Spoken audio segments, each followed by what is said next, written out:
भारत दुनिया की उभरती आर्थिक महाशक्ति बन रहा है। आर्थिक महाशक्ति के साथ भारत की विदेश नीति में भी कई बदलाव हो रहे हैं। इन बदलावों को भारत ने पिछले कुछ समय में महसूस किया है। इसमें विदेशी जमीन पर सैन्य कार्रवाई करना हो या चीन की सेना के खिलाफ अपने सैन्य बल को पूरी तरह तैनात करना। लेकिन भारत की विदेश नीति में किसी भी बाहरी देश को भारत के घरेलू मामलों में बोलने का अधिकार नहीं है। लेकिन भारत में कश्मीर मुद्दा एक महत्वपूर्ण मुद्दा है। यह मुद्दा यूएन में भी है। लेकिन अब इस मुद्दे पर भारत के विदेश मंत्री ने अपनी बात रखते हुए यूएन जैसी संस्था पर ही सवाल खड़े कर दिए हैं। आइए समझते हैं क्या है पूरा मामला। दरअसल भारत के विदेश मंत्री एस जयशंकर अपने अलग अंदाज और बेहतरीन रणनीति के लिए जाने जाते हैं। विदेश मंत्री एस जयशंकर को दुनिया भर में एक रणनीतिकार के तौर पर जाना जाता है। जयशंकर की नीतियों और साफ जवाबदेही का नतीजा है कि रूस यूक्रेन युद्ध के दौरान भारत ने नाटो देशों की परवाह किए बिना रूस के साथ व्यापार जारी रखा। इस दौरान भारत ने पश्चिमी देशों के दोहरे चरित्र को भी उजागर किया।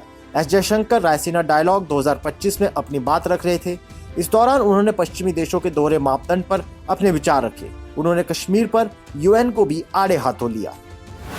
जयशंकर ने रायसीना डायलॉग में क्या कहा? जयशंकर ने पश्चिमी देशों पर प्रतिक्रिया देते हुए कहा कि पश्चिमी देश दूसरों के यहाँ जाते हैं तो वे इसे लोकतंत्र की आजादी बताते हैं, लेकिन जब कोई और देश उनके पास जाता है तो उन्हें लगता है कि इसके पीछे कोई बुरा इरादा है। संयुक्त राष्ट्र की आलोचना करते हुए कहा कि संयुक्त राष्ट्र ने कश्मीर पर पाकिस्तान के कब्जे को एक आपसी झगड़ा बता दिया और हमलावर और पीड़ित को एक जैसा मान लिया। उनका कहना था कि द्वितीय विश्व युद्ध के बाद कश्मीर में किसी और देश का सबसे लंबा गैर कानूनी कब्जा भारत से जुड़ा है। उन्होंने यूके, कनाडा, बेल्जियम, ऑस्ट्रेलिया और अमेरिका को इसके लिए जिम्मेदार ठहराया। हम सब देश की संप्रभुता और सीमाओं की बात करते हैं। यह एक बड़ा सिद्धांत है और दुनिया के नियमों की नींव है।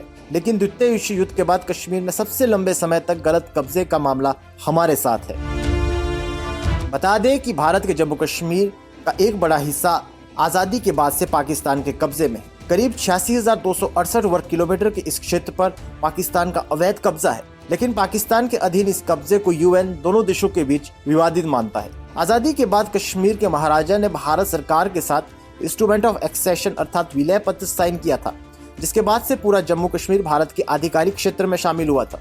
लेकिन यूएन इस अवैध कब्जे पर आज तक कोई निर्णय नहीं ले सका है। भारत इस विषय पर किसी भी अन्य देश के दखल को नहीं मानता है। इस मामले को आज भी भारत द्विपक्षीय मामला मानता है। बहरहाल भारत इस समय पूरी दुनिया में न्यूट्रल नीति अपना रहा है। भारत नहीं चाहता कि उसे किसी के पक्ष में बताया जाए। अमेरिका में ट्रंप की वापसी के बाद से अमेरिका की नीति भी अब अमेरिका केंद्रित हो रही है, जिससे पश्चिमी देशों पर दबाव बढ़ रहा है। भारत और चीन के बीच भी दूरियां कम हो रही है। दोनों देश साथ मिलकर काम करने की दिशा में बढ़ रहे हैं। इस समय भारत के पड़ोसी देश पूरी तरह अस्थिर नजर आ रहे हैं। दक्षिण एशिया में भारत अपनी स्थिति को मजबूती से बनाए हुए है। आने वाले दिनों में भारत की विदेश नीति कैसे भारत की वैश्विक राजनीति और रणनीति को प्रभावित करती है, इस पर सबकी नजर बनी रहेगी। फिलहाल के लिए इस खबर में इतना ही। देश और दुनिया की बड़ी खबरों के लिए देखते रहिए पंजाब केसरी टीवी। हमसे जुड़े रहने के लिए हमारे YouTube चैनल को सब्सक्राइब करें और नई वीडियो की नोटिफिकेशन के लिए बेल आइकॉन को दबाएं।